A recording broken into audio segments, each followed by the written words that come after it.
시리아 내전으로 in해 촉발된 유럽 난민 위기는 극우 세력의 팽창을 가속화했습니다. Na, az kevert fajú világ. Ezek az országok többé nem nemzetek. De nem akarunk kevert fajúvá válni. And we have one priority. Stop the mass immigration. 극우 포퓰리즘이 부상하며 전 세계적으로 민주주의 회의론까지 다만 최근 1, 2년 새 그 흐름에 균열이 보이고 있습니다.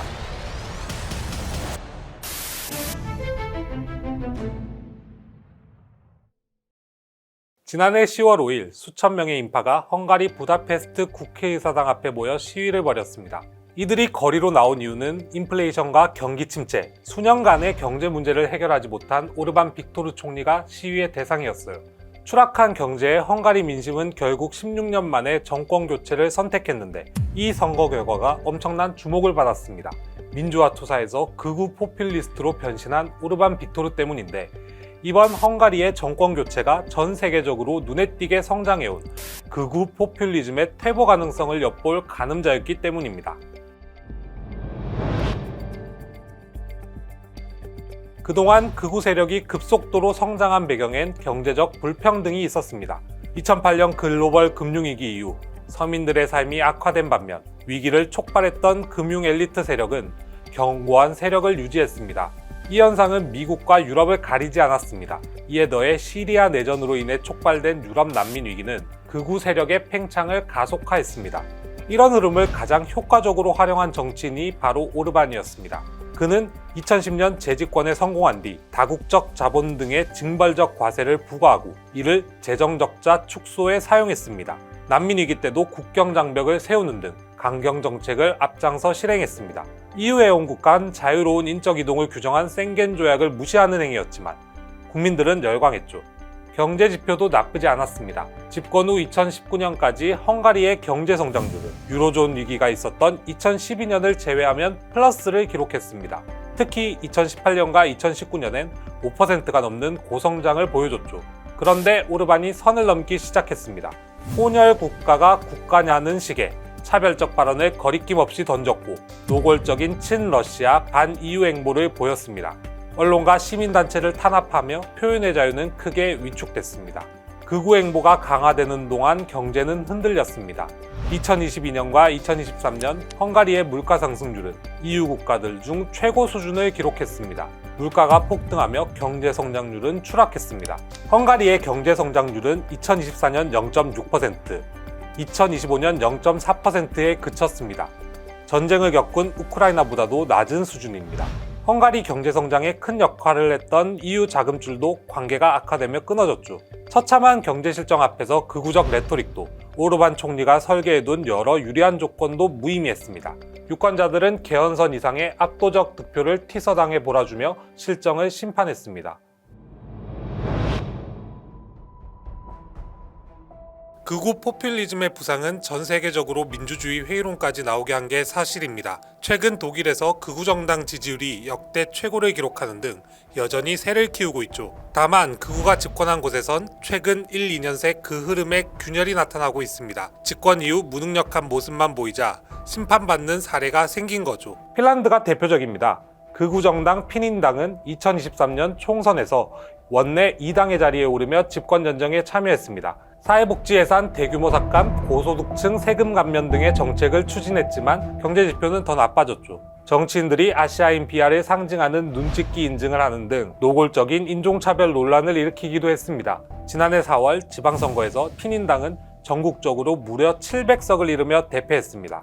내년 총선 전망도 그다지 밝지 않습니다. 지난해 10월 열린 네덜란드 총선에서도 기존 일당이던 극우 성향 자유당이 10석 이상을 이루며 완패했습니다. 우익 연립 정권은 무너졌고 그 자리는 중도 자유주의 성향의 민주 66이 채웠습니다. 이탈리아에선 조르자 멜로니 총리가 지난 3월 쓴맛을 봤습니다. 정부의 반이민 정책에 제동을 거는 사법부를 통제하기 위한 내용을 담은 사법개혁안에 대한 국민투표에서 진 겁니다. 높은 지지율을 유지해오던 멜로니 총리와 소속 정당인 이탈리아의 형제들이 결정적인 순간 패배한 거죠. 여기엔 미국-이란 전쟁으로 인한 에너지 위기 등 경제 문제가 절묘하게 꼬였습니다. 이런 어려움을 유발한 도널드 트럼프 미국 대통령과 멜로니 총리가 가까운 사이라는 이미지도 악영향을 미쳤습니다. 이번 선거 결과로 극우 진영의 변화나 퇴보가 가속할 것이라는 전망도 힘을 받습니다. 내년 대선을 앞둔 프랑스의 국민연합, 계속 여론조사에서 강세를 보이고 있는 독일의 독일을 위한 대안 등도 여파가 미칠까 전전긍긍하는 모습입니다.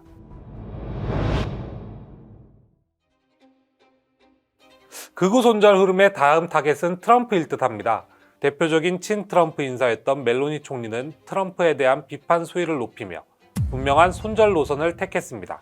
이러한 공습 과정에선 미국이 이탈리아 영공을 사실상 사용하지 못하도록 했죠. 트럼프가 직면한 가장 큰 위기는 국내 지지 세력의 악화입니다. 그가 2020년 대선에서 재선에 실패하고도 4년 만에 돌아올 수 있었던 배경은 경제였습니다. 코로나19 이후 대규모 부양책은 인플레이션을 초래했고 휘발유, 식료품, 주거비 등 서민 물가는 미친 듯이 치솟았습니다. 이를 공격하며 당선된 트럼프에게 물가 안정은 자신의 최대 치적이었죠. 백악관은 올해 2월 미국의 소비자 물가지수가 전년 동월 대비 2.4% 상승하는 데 그치자 대대적으로 홍보에 나서기도 했습니다. The Biden administration and its allies in Congress gave us the worst inflation in the history of our country. But in 12 months, my administration has driven core inflation down to the lowest level in more than 5 years.